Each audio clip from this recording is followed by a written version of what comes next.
আপনি +1 ফর্মুলার কথা বলেছেন, সেটা অবশ্যই শুনবো, কিন্তু কোথাও গিয়ে কি মনে হয় যে খামেনিকে হত্যা করা বা শেষ করে দেওয়া এটা আমেরিকার একটা বড় ভুল? তার আগে বলুন, খামেনি কি শেষ হয়ে গিয়েছেন বলে আপনি বিশ্বাস করেন? দেখো, প্রথম তোমার দ্বিতীয় প্রশ্নের উত্তরটা দিই। খামেনি উইথ হিজ ফ্যামিলি, এটার মধ্যে কোনো ডাউট নেই that Americans have eliminated him and his family. কিন্তু তার সঙ্গে আমেরিকা বা ইসরায়েলরা ক্লেম করছিল যে তার সঙ্গে 42 যারা হাই লেভেল সিকিউরিটি।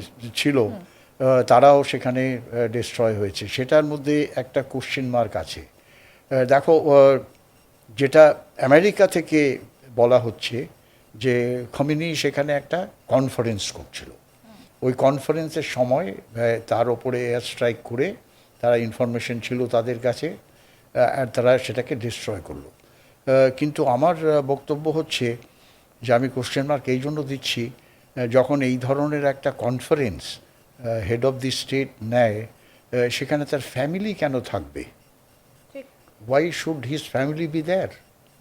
সেখানে তার ওয়াইফ, তার ডটার ইন ল, তার সান ইন ল ইত্যাদি ইত্যাদি যে ফ্যামিলি মেম্বার্স, তারা কিন্তু সেখানে ছিল, and they all got killed.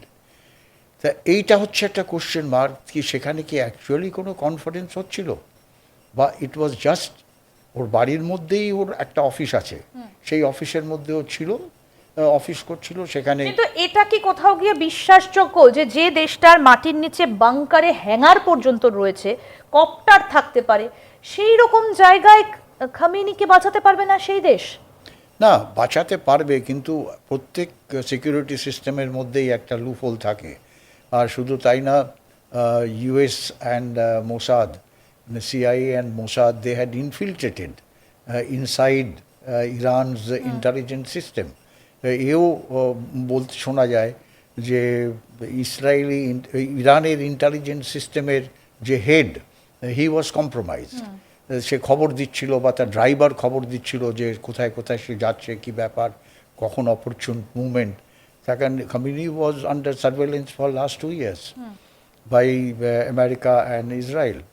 তা সেখানে খমিনির যে এলিমিনেশন, সেটা বাই অ্যান্ড লার্জ, শুধু তাই না, ইরান আর বিশ্বের যত মিডিয়া হাউসেস আছে তারা তো একটা ইন্টারনাল ইনভেস্টিগেট করে, তারা কিন্তু এই ইনফরমেশনটাকে কারেক্ট বলেছে। কিন্তু বেশ কিছু জায়গায় যে একটা কোশ্চেন মার্ক, যে তার সঙ্গে যে 40 জন আরও যে তাদের হত্যা করা হয়েছে, কনফারেন্স মতো হচ্ছিল, সেই ব্যাপারটার মধ্যে একটা ডাউট আছে। কিন্তু দেখো, যখন এই ধরনের প্রত্যেকটা দেশের মধ্যেই যখন যে টপ লিডারশিপের একটা সেকেন্ড এশলন থাকে, সেই সেকেন্ড যদি টপ লিডারের কিছু হয়ে যায় স্বাস্থ্যর কারণে, ধরো হি ওয়াজ 86 years old, তো সেখানে কে টেক ওভার করবে, সেটা কিন্তু অলরেডি একটা কন্টিনজেন্সি প্ল্যান থাকে প্রত্যেক দেশের মধ্যে। তা সেরকম একটা কন্টিনজেন্সি প্ল্যান করে তার নাম্বার 2 যদি এটা টেক ওভার করে থাকে, তারা এখন আন্ডারগ্রাউন্ড বাংকারে সিকিউরিটির মধ্যে থেকে অপারেট করছে, এটা অপারেট করছে, সেটা আমরা টোটালি ডিসকার্ড করতে পারি না। কিন্তু যেটা তোমার সেকেন্ড প্রশ্ন, যে খমিনিকে মারা, এটা কি আমেরিকার একটা বড় ভুল বলে আপনি মনে করেন? দেখো, আবার এটা ডিবেটেবল। ডিবেটেবল কেন আমি বলছি, দেখো, আমি কিন্তু অ্যান্টি খমিনি না, আমি কিন্তু অ্যান্টি আমেরিকাও না। আমি অ্যাজ এ কমন ম্যান, আমি যদি খমিনিকে অ্যানালাইজ করি, এই খমিনির আগে যে ছিল মেন খমিনি, যখন খোমেনি, হ্যাঁ। হ্যাঁ, যখন 79 বা 78-এ ওই ইরানের রেভলিউশন করে শাহকে সরিয়ে এরা টেক ওভার করলো, এরা কিন্তু একটা স্টেটমেন্ট যেটা বিশ্বকে আলোড়িত করেছিল, যে সারা বিশ্বকে আমরা ইসলামে ধর্মে পরিণত করব, তার মধ্যে ভারতও কিন্তু ইনক্লুডেড।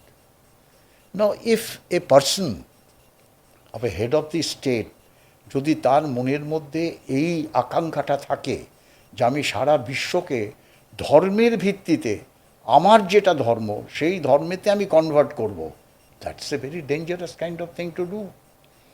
তো সেখানে আমেরিকা মনে করছে, সেখানে শুধু আমেরিকা না, ইরানের কনস্টিটিউশনে লেখা আছে, এখন যে কনস্টিটিউশন যারা ফলো করে তারা বলছে আমরা বিশ্বতে একটা ইহুদিকে থাকতে দেব না, আচ্ছা, একটা ইহুদিকে আমরা বাঁচতে দেব না। মানে আপনি বলছেন ধর্মযুদ্ধটাই এই যুদ্ধটাকে পেছন থেকে আরো পুশ আপ করছে। নট এক্স্যাক্টলি, ধর্ম এটা দুটো side, you got to analyse it in both side. আমি কোনো সাইড নিচ্ছি না, কিন্তু অ্যাজ এ নিউট্রাল ম্যান আমি অ্যানালাইজ করছি। ইসরায়েল অ্যান্ড আমেরিকা ভাবছে যে it is a greatest threat, Islamic threat to America and Israel.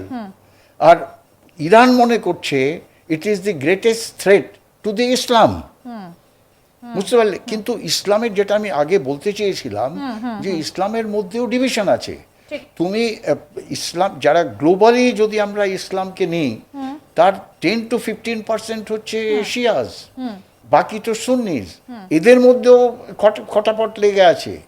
তা সেখানে যদি একটা রিয়েল ধর্মযুদ্ধে পরিণত হয় এটা, সেখানে সমস্ত ইসলামিক, গ্লোবালি ইসলামিক সংগঠনগুলোকে এক হতে হবে। তার মানে সম্ভব নট পসিবল, যতদূর আমার মনে হয় এটা সম্ভব না। তার কারণ দেখো, এই যে সমস্ত জায়গায় ইরান স্ট্রাইক করেছে মিডল ইস্টের কান্ট্রিগুলোর মধ্যে, সেই কান্ট্রিগুলো যদিও আমেরিকান বেস ছিল, তারা কিন্তু এখন বলছে যে আমাদের দেশ থেকে আমেরিকাকে ইরানের এগেনস্টে কোনো অ্যাকশন নিতে দেবো না। They have already started saying. একদম, তারা বলছে আমরা আমাদের স্টেটের যেই আমাদের জায়গাগুলোকে ব্যবহার করতে দেব না। সো এটা একটা, that's why I said it is debatable. যে এটা শুধুমাত্র তারা যে বলেছে সেটা নয়, স্পেন জার্মানিও কিন্তু এবার আস্তে আস্তে সেই পথেই ধরছে। আচ্ছা, এবার আরেকটা জিনিস আমি নিয়ে আসি। যে সমস্ত দেশ শিয়া ডমিনেটেড দেশ, সেই সমস্ত দেশগুলোর যদি আমরা শক্তি দেখি, military might, Lebanon, Yemen, all this, এই আজারবাইজান, এই সমস্ত দেশগুলোর যে মিলিটারি মাইট, সেই মাইটগুলো যদি কম্বাইনও করে, there will be no match to Israel and America. There will be no match to Israel, America and Israel's strength. তার কারণ এই ছোট ছোট দেশগুলো, এমন কোনো বৃহত্তর পৃথিবীর মধ্যে দেশ নেই যেটা শিয়া দেশ অথচ তারা মিলিটারি মাইট, সেরকম কোনো দেশ কিন্তু এখনো পর্যন্ত বিশ্বর মধ্যে নেই।